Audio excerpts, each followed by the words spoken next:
Banyak klien saya yang bilang, duh suami masuk puber kedua mbak. Itulah kenapa dia jadi ganjen sama lawan jenis. Nah sebenarnya dalam medis tidak ada istilah puber kedua. Tapi banyak orang di luar sana yang percaya dengan istilah puber kedua. Saya sendiri mengartikan puber kedua hanyalah sebagai istilah gaul untuk menggambarkan kondisi atau perilaku pria dan wanita usia rata-rata 40-an yang mengalami perubahan. Perubahan ini lebih tepatnya dipengaruhi oleh kemampuan finansial atau pencapaian karir. Contoh, kita memulai karir usia 20-an, kemudian struggle dengan karir tersebut sampai usia 30-an. Kita ditempa oleh lingkungan kerja, lingkungan sosial, karena memulai tahap kehidupan baru seperti menikah dan memiliki anak. Selanjutnya, di usia 40-an, kita mulai merasakan keseimbangan atau bahkan kemapanan. Pekerjaan mulai settle, naik jabatan, pemasukan bertambah. Usaha mulai lancar. Apa yang kita kerjakan mulai menampakkan hasil. Anak-anak sudah mulai mandiri dan sebagainya.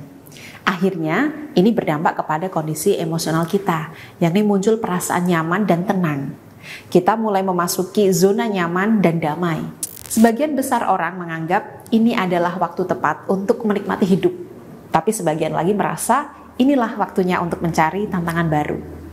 Karena dia merasa sudah settle dan aman. Sehingga jika saya melakukan sesuatu, maka tidak akan ada dampak yang berarti.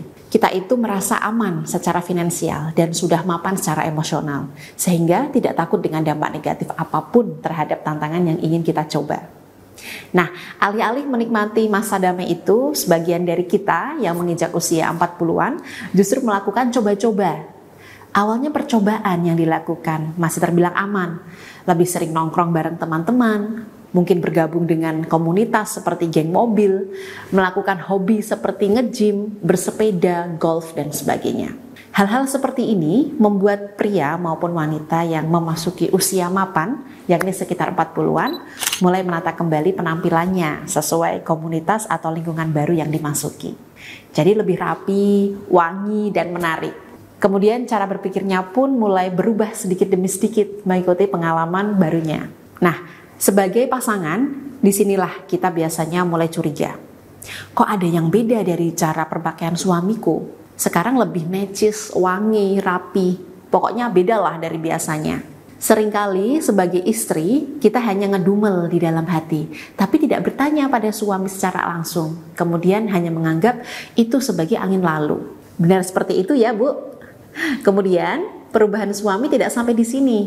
Perubahan penampilan dan emosional kemudian menjadi over percaya diri karena lebih mapan. Hal ini membuat suami kehilangan kendali atas dirinya. Dia mudah tergoda, mulai menggoda dan akhirnya muncul celah perselingkuhan, baik di lingkungan baru tempat dia bergabung maupun lingkungan sosialnya yang lama. Lalu apa yang harus dilakukan istri dalam menghadapi perubahan suami yang seperti remaja lagi ini?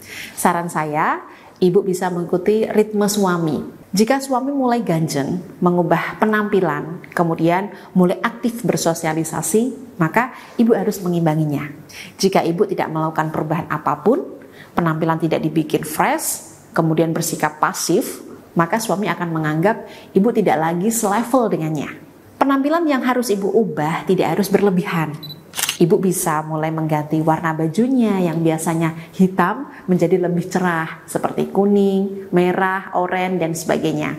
Ibu juga bisa mengganti model rambut yang biasa panjang, lurus, terurai, kemudian bisa diganti menjadi lebih pendek sehingga terlihat fresh atau beda dari biasanya. Jika biasanya pagi hari ibu jarang menyapa suami, mulai sekarang cobalah bangun tidur suaminya dikasih kejutan berupa ciuman hangat di dahi. Dikasih ucapan terima kasih karena selama ini sudah jadi suami yang baik, perhatian, dan bertanggung jawab. Jika ibu tidak terbiasa melakukan hal ini, mungkin akan sedikit aneh atau canggung. Tapi tidak masalah, Bu. Cobalah secara perlahan sehingga ibu jadi lebih terbiasa. Lakukan perubahan-perubahan kecil yang bisa membantu meningkatkan ikatan emosional antara ibu dan suami. Sehingga ikatan emosional ini akan menjadi tameng yang bisa melindungi rumah tangga ibu dari pengaruh pihak ketiga. Nah, selain ikhtiar lahir seperti melakukan perubahan ini, ibu juga bisa ikhtiar secara spiritual melalui layanan buka aura. Tubuh kita sendiri, Bu, dikelilingi vibrasi energi dengan getaran pada frekuensi tertentu. Ketika vibrasi energi kita ini lemah dan negatif, maka yang tertarik ke tubuh kita ya sesuatu yang sifatnya lemah dan negatif. Seperti kita mudah dipengaruhi orang lain, mudah terkena ilmu pelet, tenung, teluh, atau ilmu hitam lainnya, sering kepentok sial, tidak beruntung, dan sebagainya.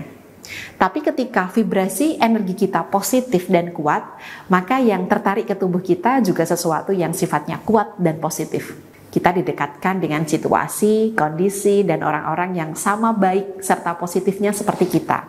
Jadi suami yang keras berada di bawah pengaruh buruk pihak ketiga mulai ada perubahan karena usia sehingga mudah tergoda, sehingga kita sebagai istri sulit menasehati. Maka insya Allah pasca buka aura ini istri memiliki daya tarik yang lebih kuat. Pengaruh Anda lebih dahsyat dibandingkan pihak ketiga. Dan tiap kata atau sentuhan yang ibu berikan ke suami insya Allah lebih didengarkan serta dirasakan suami. Buka aura sendiri ada beragam metodenya Bu di tempat saya.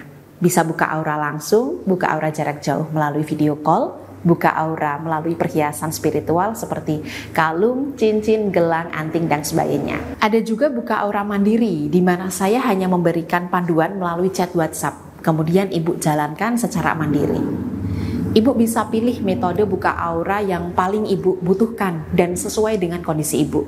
Selanjutnya, bagi ibu yang mantap ikhtiar mengikuti layanan buka aura, silahkan bisa hubungi melalui chat WhatsApp maupun telepon di nomor 08111264401 atau bisa klik chat WhatsApp otomatis di bawah ini.